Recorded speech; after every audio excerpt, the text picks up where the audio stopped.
Daniel Moore is the president of World Missionary Evangelism, who's been on the show before, and he's back with us to talk about his work with Ukrainian refugees and the rebuilding of the houses he visited. Good afternoon, Daniel. How are you? Toby, good to be back with you, and congratulations on your new studio. Thank you. I see you've done your research. Can you tell us a bit about your recent trip to Germany and Poland? What were your sort of initial plans for visiting the area? When the war broke out, the war between Russia and Ukraine, we were deeply concerned with the millions that were being displaced, and the fact that many of these were women and children.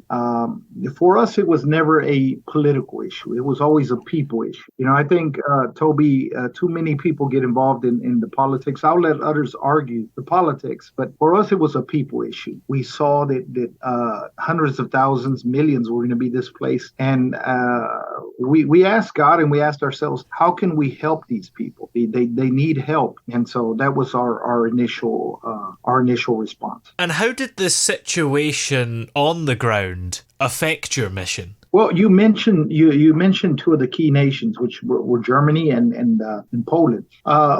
WME has always worked with churches, with native missionaries, with people who are there on site. I think nobody's able to tell you what the need is more than those that are there. And so we begin to work with those who are already receiving refugees, who already had refugees in their homes, in their churches, and we're looking for whatever means and opportunity that they had to house people and to help people, to feed them, to show them love and let them know that they're cared about. And so thus began the work with WME and the refugees. And it was I'll have to say it was an immediate work. I was surprised at the speed and at the rate we were able to arrive to these places and just to see what's going on in Ukraine, in Poland, which borders Ukraine, and also Germany, which isn't too far away, and received, I might add, quite a number of refugees. Are you able to share some particular stories that you heard from refugees that you met in those countries? It was really something, Toby. I'll tell you, for us, when you think of the situation, again, I say it's not, for us, it's not politics, it's people. And when you meet with the people one-on-one, and our job wasn't to find out about the conflict, on the history of the conflict, but it was to help the people. We met with several people. In particular, one lady, her house had been bombed. It was one of the initial places where the bombing began in Kyiv. And we met another lady who her son was out fighting in the war, and her husband was out fighting in the war. And so she's here alone in a foreign country, and in a country that's received her. And so we saw that going in, that the need wasn't just for food and shelter, but also for counseling, also to help provide that hug, that we love you, that we're standing with you, we want to support you, we want to help you through this process. And so we met quite a few people. We met one lady, and we're working on transitioning her housing, but she was in a room with 6 of her kids, Toby, 6 kids from ages to 17 to ages 3 and 4, and 6 kids and herself living in one room. And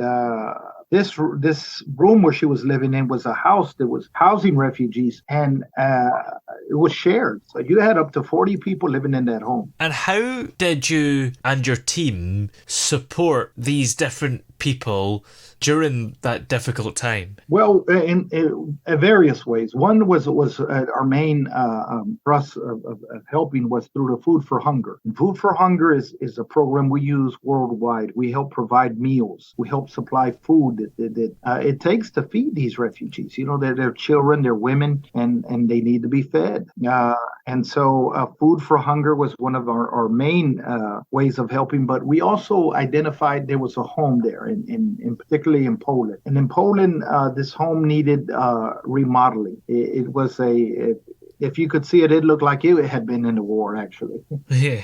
It was tore up, but the structure was good. So we were able to help remodel the home and help get the home ready to receive. And right now, this home in particular, which is a 3-story home, is getting ready to receive refugees that it'll be able to house. But it also has a counseling center there. And so these refugees that come in will be able to receive counseling, and in many cases, they'll be able to receive help that they need to integrate into society or to reach loved ones or just to be a general blessing. The thing is, as we spoke about last time you were on, you're of course helping them survive and giving them those basic human rights of food and shelter and water, but you're also giving them hope and making them feel like they are cared about. Toby, that's 100% right. And I'll tell you something that initially shocked me. We've been to many poor countries. We've been to countries that have been devastated either through natural disaster or war or whatever their situation may be at that time.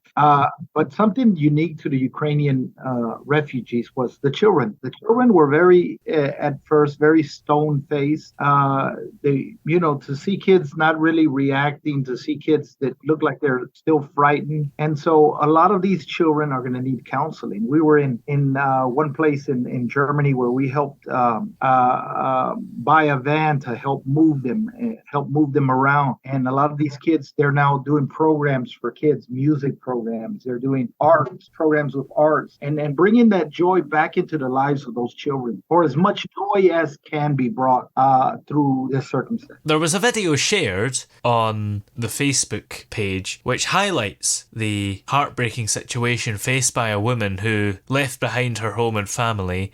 So how did your team kind of respond to these heartbreaking stories of displacement? Because it's a thing that, unfortunately, there'll literally be millions of people that can relate to it. You're right. And I see, Toby, you've also done your homework.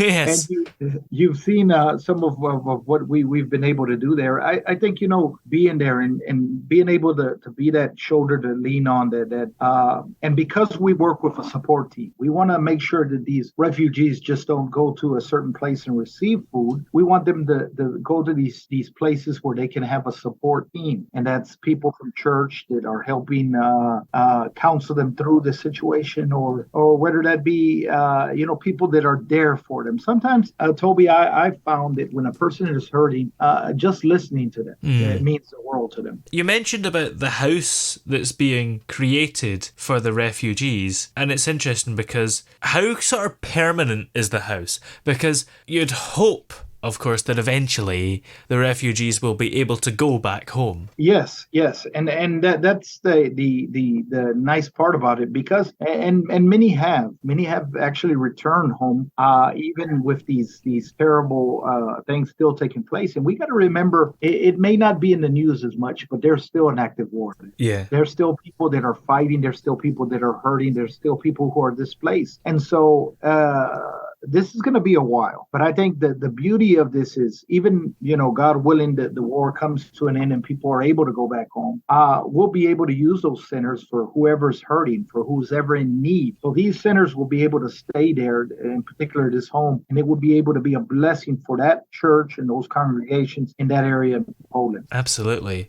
Winter is, of course, coming up again in Ukraine, which is going to be a dire situation with millions facing the absence of basic electricity and water and heat. So what plans does your organisation have in place to address these needs? And I'm glad you said that, Toby. I know you're in England, where it gets pretty cold in England. Yes. Eastern Europe is the winters there are brutal, and I'm here in Texas, and we're in the heat. I mean, the summers here are brutal for us, but winter is about 3 to 5 days here in Texas.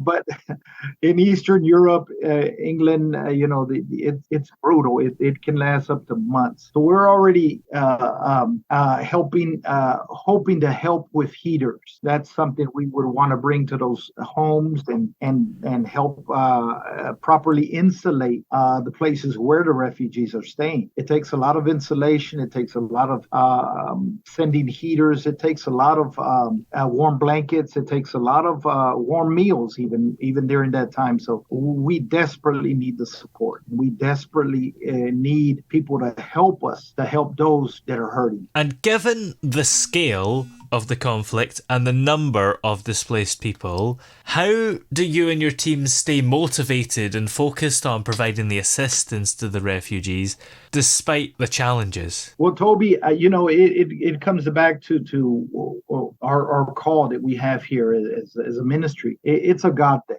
When you see the people hurting, when you see the people displaced, you just can't turn away. You can't walk away, and that's what inspires us to continue the work, to continue to help, and most of all, when you're there in the ground, Toby, and you see the children, it's bad enough to see single women that are displaced, but to see the little kids, the little boys and the little girls, and we want to make sure that they have a safe place to be. We want to make sure that they have a warm place to be, and that they have a meal, and they know that God loves them and that we love them. What's sort of coming up in the future? Are you going to be continuing your work with the Ukrainian refugees? And just generally, what's on the horizon for World Missionary Evangelism? Thank you, Toby. We want to be there for as long as it takes. We want to be there, and we want to help cover the need. We want to help supply the need. We want to just be there for them throughout this time. So we don't know exactly where the Lord is going to lead us or how far he's going to extend the work over there. But we've seen throughout the years that in World Missionary Evangelism, and we're beginning to see that again in a greater way, where God leads us to certain areas, and we think it's there for temporary. We think we're there for a limited time, and we see God grow the work. We see that there's still a lot of work that needs to take place there. So we're there as long as it takes. Hopefully, you won't have to be there for long, but yeah, that is our prayer. If you have to be, Toby, you will be. Yes, Toby, thank you. You put it so well, and that's our prayer. Our prayer is that this end quickly, but until it ends, we want to help those that are hurting. And for those who maybe are hurting, what would you say to them right now if they're maybe listening? It goes back to the scripture. God says that he is a very present help, and call on God. Seek God with all your heart. God is a loving God. He's a God who cares about your inner needs. Whether it be a war you've gone through, or whether it just be a personal time of depression that you're going through, whatever your case may be, you have a loving God who loves you and cares for you and is there for you right now. How can we support and stay updated on World Missionary Evangelism's efforts in Ukraine and Germany and Poland as well with the refugees, and keep up to date with everything you're doing? Toby, they can go to our webpage, and our webpage is wme.org. Once again, that's wme.org, or they can go to once they go to our webpage, they can contact us directly at main office at wme.org, main office at wme.org, and you can see the work that's going on in the Ukraine, or you can contact us directly, and we desperately need your support. We need your sponsorship. Right now, the need is dire, and we want to help supply that need that's there in that part of the world. Excellent. Well, many thanks for talking to us today. It's been great to have you back here again. Toby, thank you for having me back on the program. I look forward to coming back soon.